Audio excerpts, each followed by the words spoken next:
दोस्तों, स्वागत है आप सबका मेरे इस YouTube चैनल स्टडी विद फैद पर। तो मैं आज आप सबके लिए लाई हूँ हिस्ट्री का क्लास, जिसमें हम लोग पढ़ने वाले हैं 1857 की क्रांति।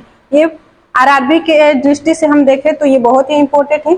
आरपीएफ कांस्टेबल का जो एग्जाम हुआ था, इसमें से 2-3 क्वेश्चन पूछे थे, आगे भी संभावना है कि पूछ सकता है। तो चलिए स्टार्ट करते हैं आज का क्लास। आज का क्लास होने वाला है 1857 की क्रांति।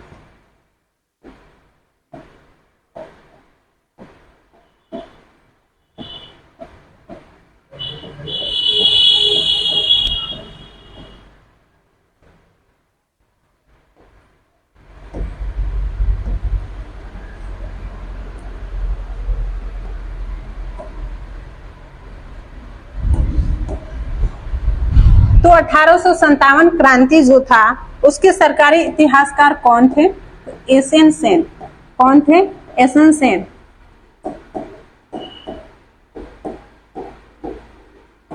जितने भी पॉइंट बताएंगे, इंपॉर्टेंट पॉइंट रहेगा, इसे जरूर नोट कीजिएगा। एसएन सेन।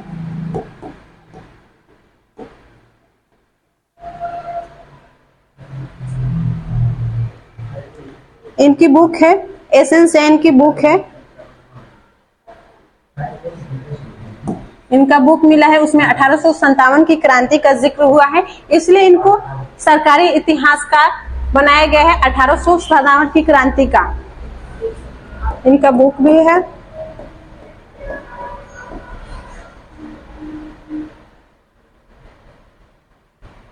(1857) की क्रांति।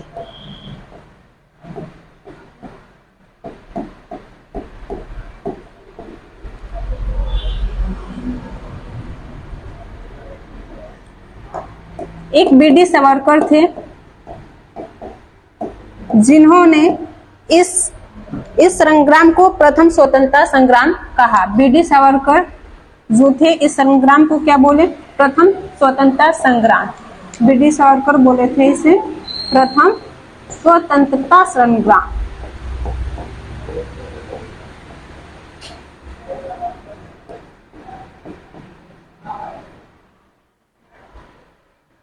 इनका भी बुक है 1857 का संग्राम।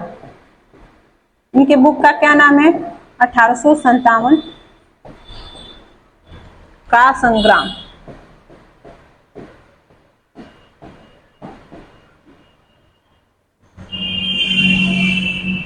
क्रांति का चिन्ह क्या था? तो रोटी और कमल। क्रांति का चिन्ह था रोटी और कमल।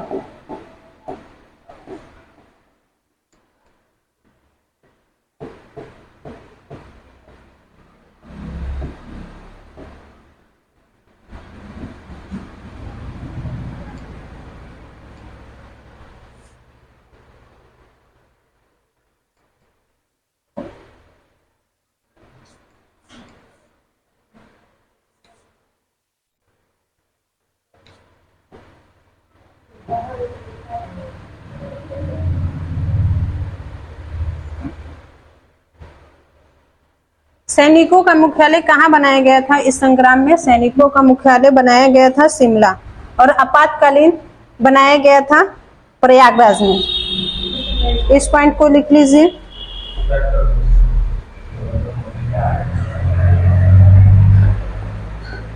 सैनिकों का मुख्यालय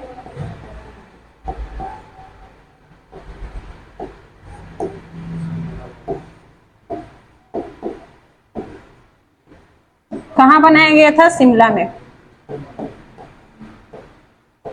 और आपातकालीन मुख्यालय कहाँ बना था? तो प्रयागराज।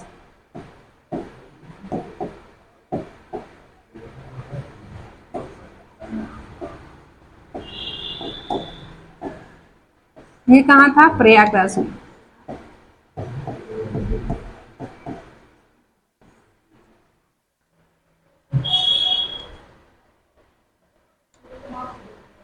(1857) की क्रांति का दमनकर्ता किसे माना गया है? तो कैंपबेल। इसका दमन कौन कर रहा था? कैंपबेल। दमनकर्ता कौन था? कैंपबेल था।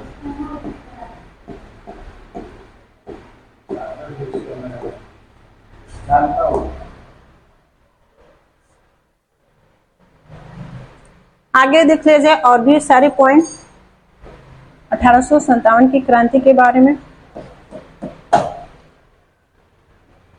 जे ए टेलर थे, एक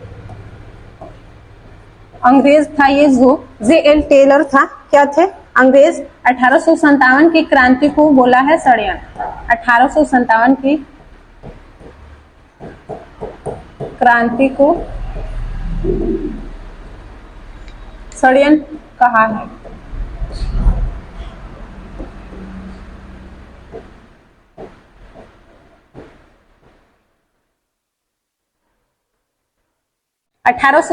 की क्रांति के समय ब्रिटेन की प्रधानमंत्री कौन थी? तो विक्टोरिया थी। क्रांति के समय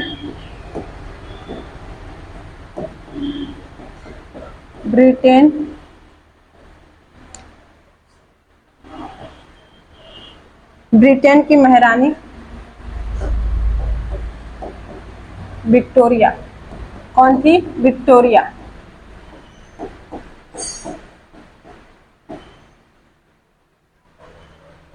और ब्रिटेन के प्रधानमंत्री कौन थे?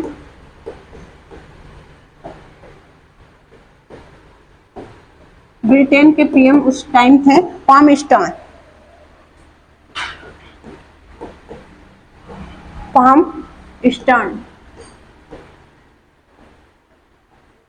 जितने भी पॉइंट है बहुत ही इंपॉर्टेंट पॉइंट है, इसको जरूर क्लियर कर दीजिएगा। छोटा सा पॉइंट है, छोटे छोटे पॉइंट को लोग इग्नोर कर देते हैं, जिसमें क्वेश्चन आ जाते हैं परीक्षा में।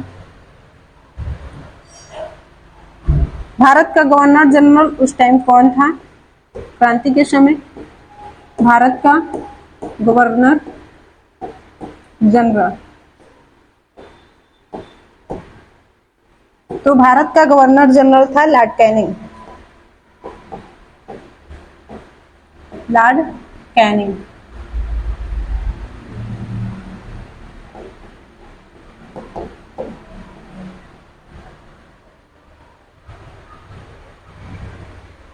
क्रांति का कारण क्या था? तो कुछ लोग धार्मिक कारण बताते हैं, कुछ लोग आर्थिक कारण, कुछ लोग कहते हैं कि राजनैतिक कारण था, कुछ लोग सैन्य कारण को मानते हैं। तो देख लीजिए सारे कारण को, कौन कौन से कारण थे 1857 की क्रांति होने का।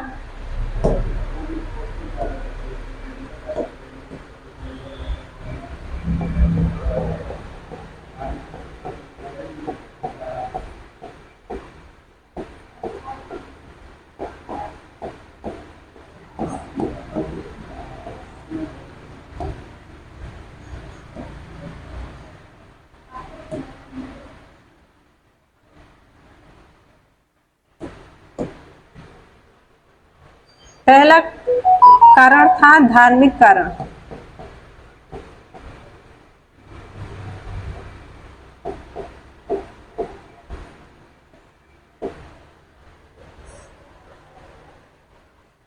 पहला था धार्मिक कारण। 1829 में जो विलियम बेंटिंक थे, सती प्रथा पे रोक लगा दिए थे, तो इस कारण क्रांति का कुछ लोग मानते हैं कि इस कारण क्रांति हुआ, क्योंकि ये धार्मिक रीति रिवाज था।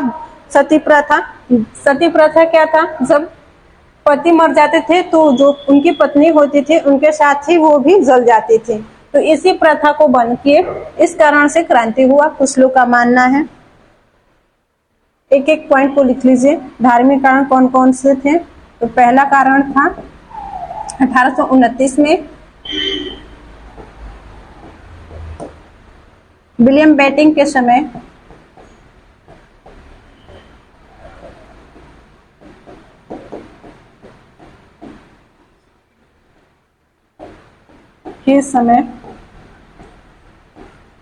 सती प्रथा पर रोक।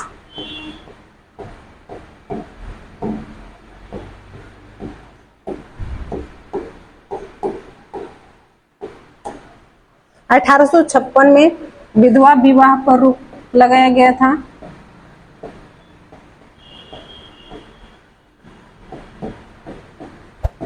विधवा विवाह पर रोक।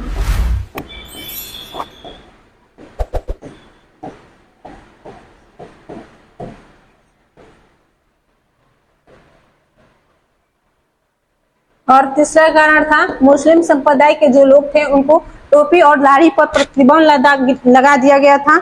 उसके बाद जो हिंदू लोग थे उनको टीका लगाने पर प्रतिबंध लगाया गया था। यही कारण बने। हमारे आगे देख लीजिए आर्थिक कारण क्या क्या थे। हमने धार्मिक कारण देख लिया, अब देखना है आर्थिक कारण।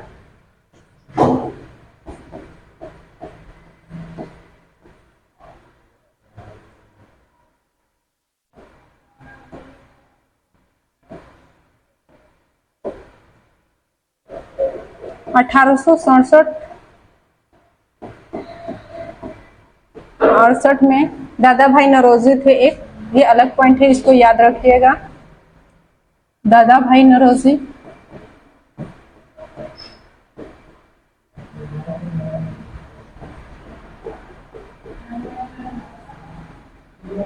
प्रति व्यक्ति आय दिए थे 20 रुपया। कितना दिए थे? 20 रुपया बताया था प्रति व्यक्ति आय।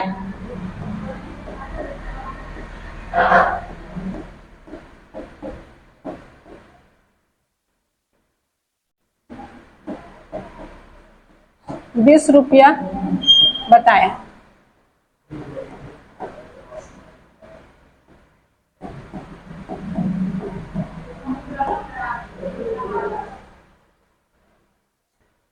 दादा भाई नौरोजी को क्या बोला जाता है? The old man of India. The old man of India. इनकी बुक है the poverty in British rule in India.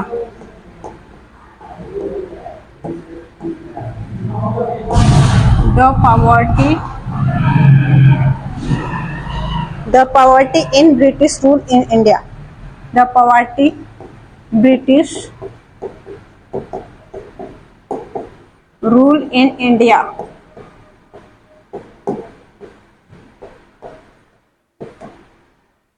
तो देखिए आर्थिक कारण बना। 1867 में 20 रुपया था, तो 1857 में कितना कम होगा? तो आर्थिक कारण भी इस क्रांति का कारण बना। और 3 नीति लागू किया गया था। 3 नीति कौन कौन थे? भू राजस्व नीति लागू किए गए थे उसी टाइम। भू राजस्व,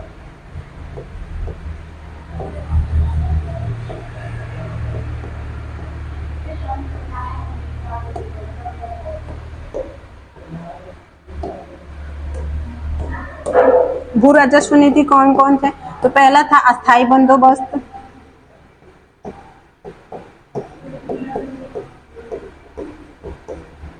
दूसरा हमारा था रैयतवाड़ी,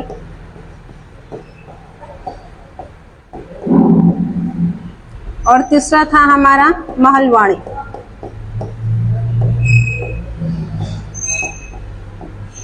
तो ये भू राजस्व नीति लागू किया गया था।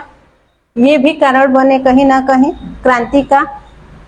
तो एक एक के बारे में पढ़ लिया जाए। अस्थाई बंदोबस्त के संस्थापक रैयतवाड़ी और महलवाड़ी किसने लागू किया गया, किसके द्वारा लागू किया गया था? तो चलिए पढ़ लिया जाए एक एक के बारे में। पहला हमारा क्या है? तो अस्थाई बंदोबस्त।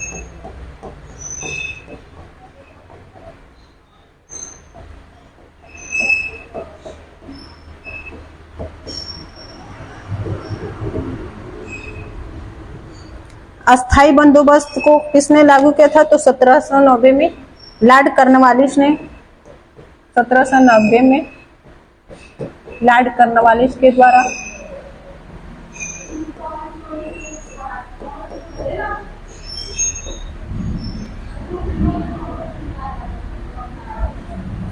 के द्वारा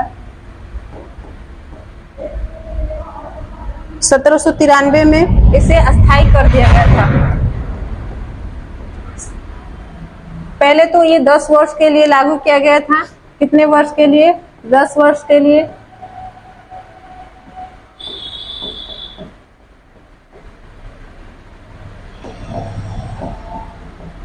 और बाद में 1793 में इसे अस्थाई कर दिया गया।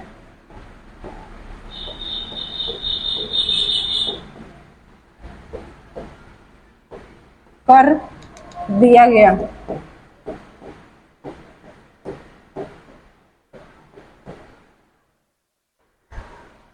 ओके, आगे देख लिया जाए कितने प्रतिशत भूमि पर ये लागू किया गया था। तो ये 51% भूमि पर लागू था।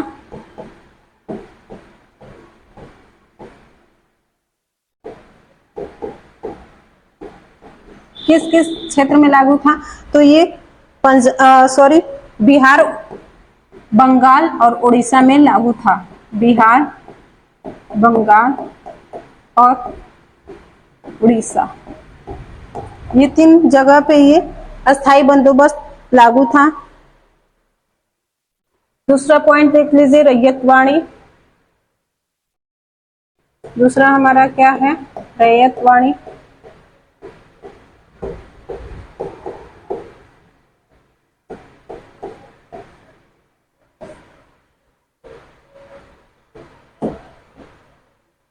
रैयतवाड़ी को कर्नल नील 1792 में लागू किया था। कर्नल नील।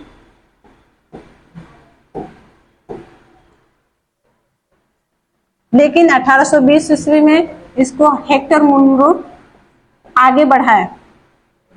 1792 में कर्नल नील के द्वारा लागू किया। उसके बाद 1820 में हेक्टर मुनरो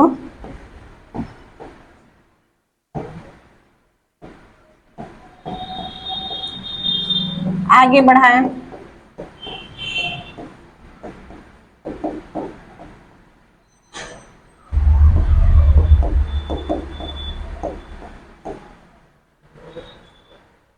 इसे नगद के रूप में लिया जाता था। नगद के रूप में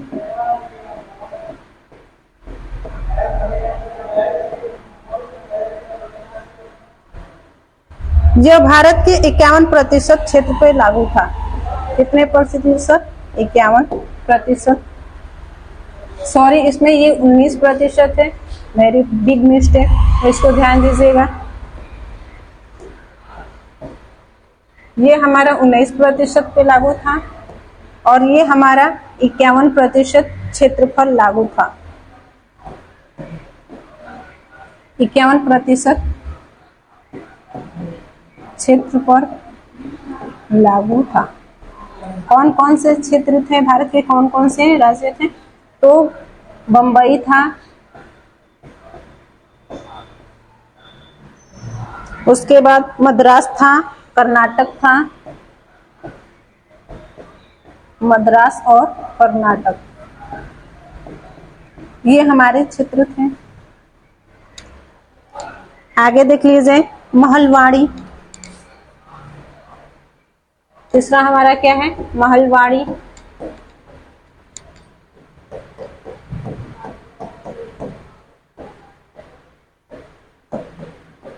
इसको 1822 ईस्वी में मैकेंजी ने लागू किया था।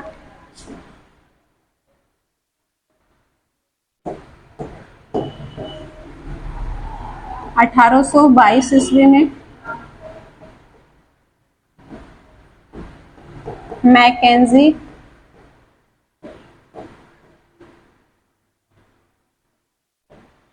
ने लागू किया था। ये भारत के 30% क्षेत्र पे लागू था। 30% क्षेत्र पर लागू था। वो क्षेत्र कौन कौन थे? तो यूपी था, पंजाब और राजस्थान। यूपी, पंजाब और राजस्थान।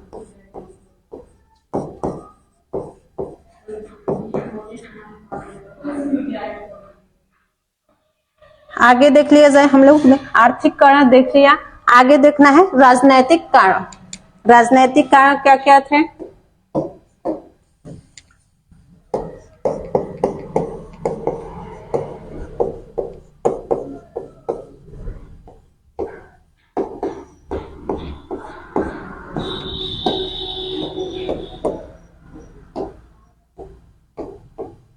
राजनैतिक कारण था लाल डलहौजी की हड़प नीति।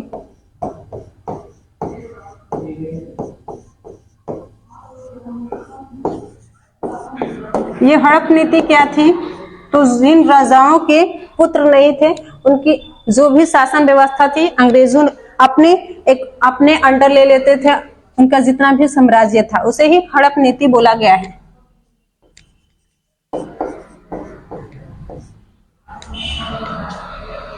दूसरा कारण था उपाधि तथा पेंशन का अंत कर दिया गया था। पेंशन प्लस उपाधि का अंत।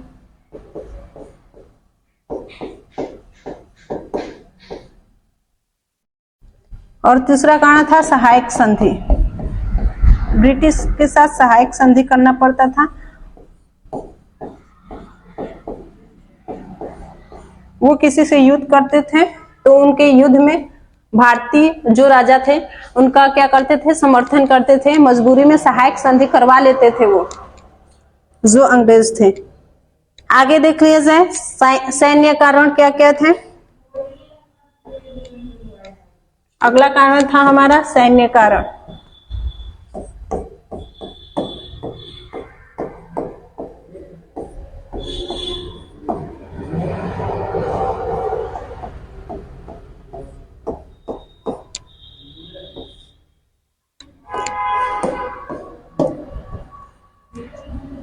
सैन्य कारण क्या था? पहला कारण था डाक और पोर्टल पर कर लगाया गया था। डाक और पोर्टल सेवाओं पर कर लगाया गया था।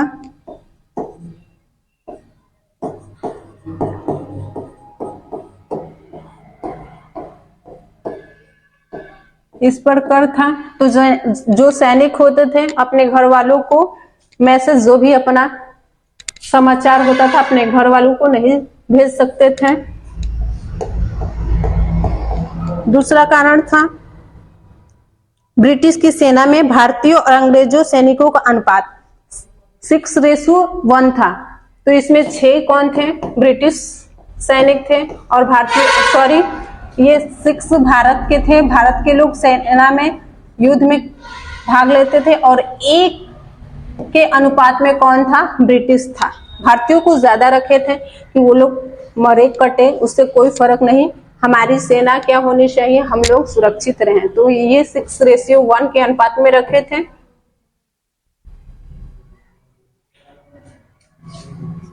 तो देख लीजिए, इस पॉइंट को लिख लीजिए।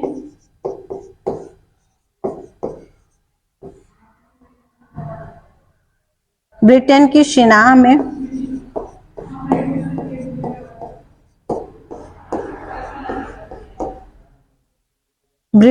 सेना में भारतीय और अंग्रेजों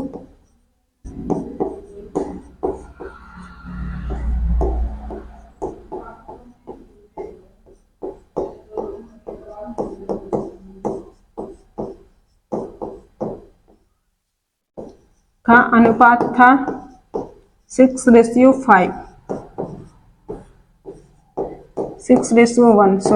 6:1 था।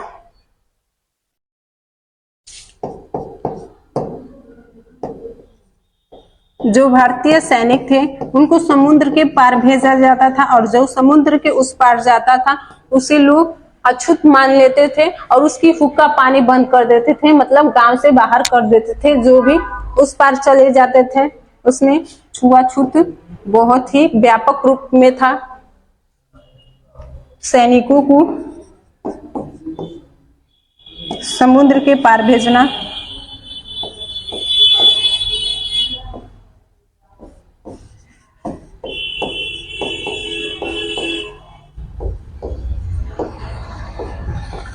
तो ये सभी कारण बने क्रांति के।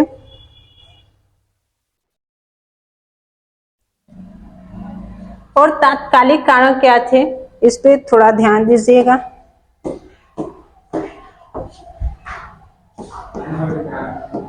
तात्कालिक कारण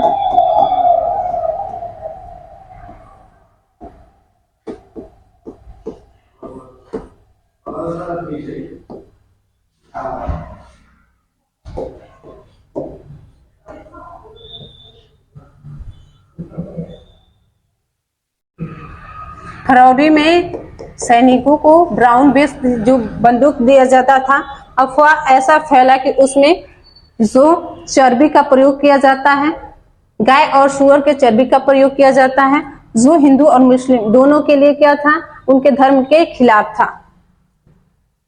तो ये अफवाह किसने फैलाया था? ये आरपीएफ कांस्टेबल एग्जाम में आया था कि जो 1857 की क्रांति में कारतूस में चर्बी की अफवाह फैली थी, वो किसने फैलाया था? तो इसका राइट आंसर होगा, याद रखिएगा, अफवाह फैलाया था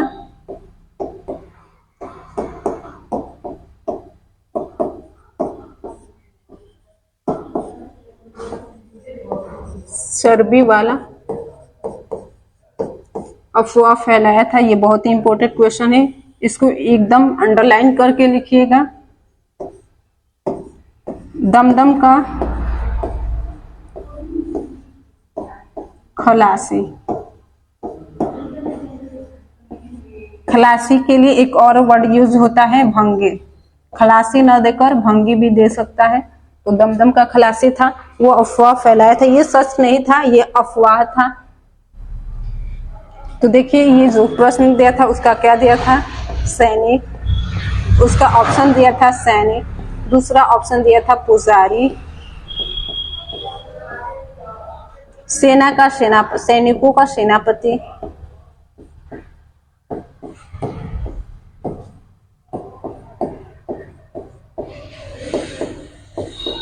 यही ऑप्शन में था।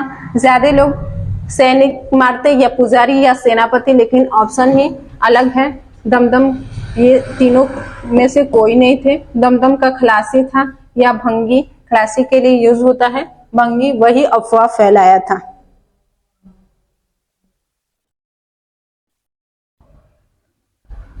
तो फरवरी में सैनिकों को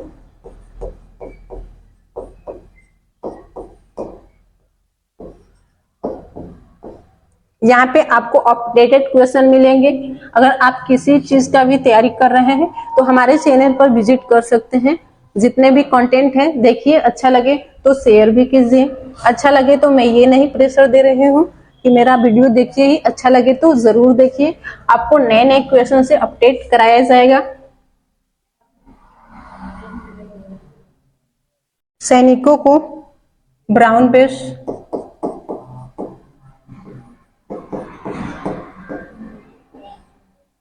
ब्राउन बेस बंदूक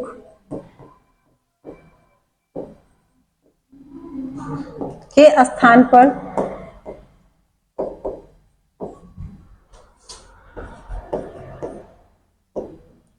एनफील्ड बंदूक दिया जाता था। एनफील्ड राइफल दी गई।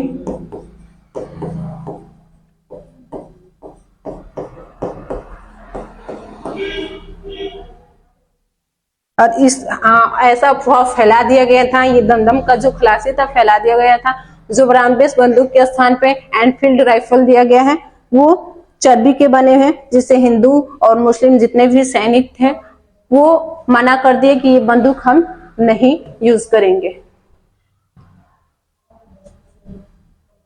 29 मार्च 1857 में देखिए क्या हुआ।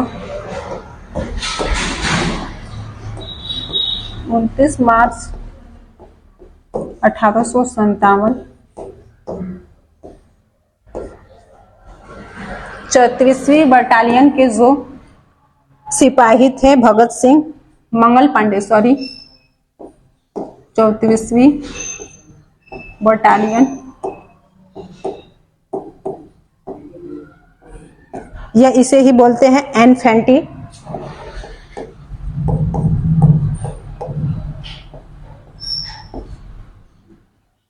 इन्फेंट्री के सिपाही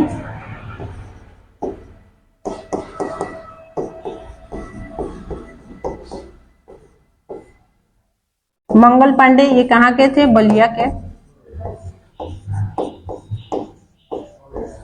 कहाँ के निवासी थे? ये बलिया के निवासी थे। ने बैरकपुर, बैरकपुर कहाँ है? तो ये पश्चिम बंगाल में है। ये पूछता है तो इसको लिख लीजिएगा, ये वेस्ट बंगाल में है। बैरकपुर की छावनी में बंदूक चलाने से इनकार कर दिया।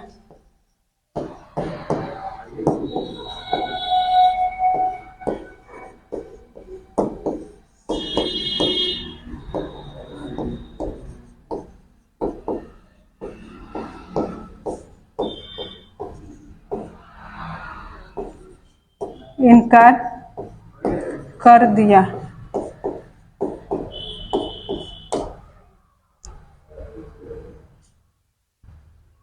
और सार्जेंट जो उसमें का सार्जेंट था, अंग्रेजों का सार्जेंट,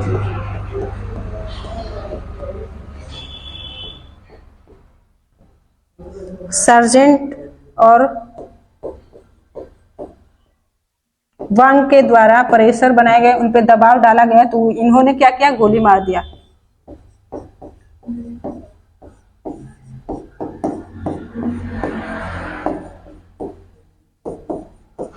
दबाव बनाने पर मंगल पांडे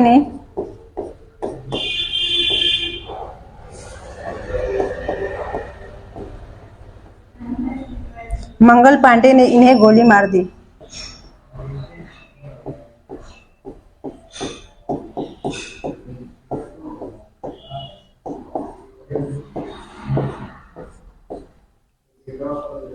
इन्हीं के वीरता को देखकर जितने भी थे हमारे बलिया के महान पुरुष, इन्हीं को देखकर हमारे बलिया को बागी बलिया कहा गया है। इनको फांसी दे दी गई मंगल पांडे को 8 अप्रैल 1857 में।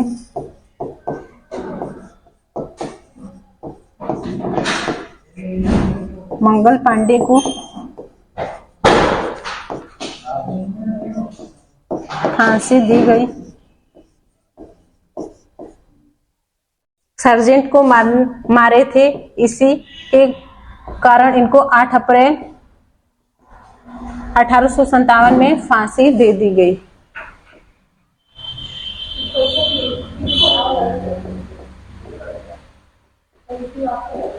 यहाँ तक ही मैं सेशन का अंत करती हूँ। अगर मेरा वीडियो अच्छा लगा हो तो मेरे चैनल को सब्सक्राइब करें, लाइक करें और अपने दोस्तों में शेयर करें।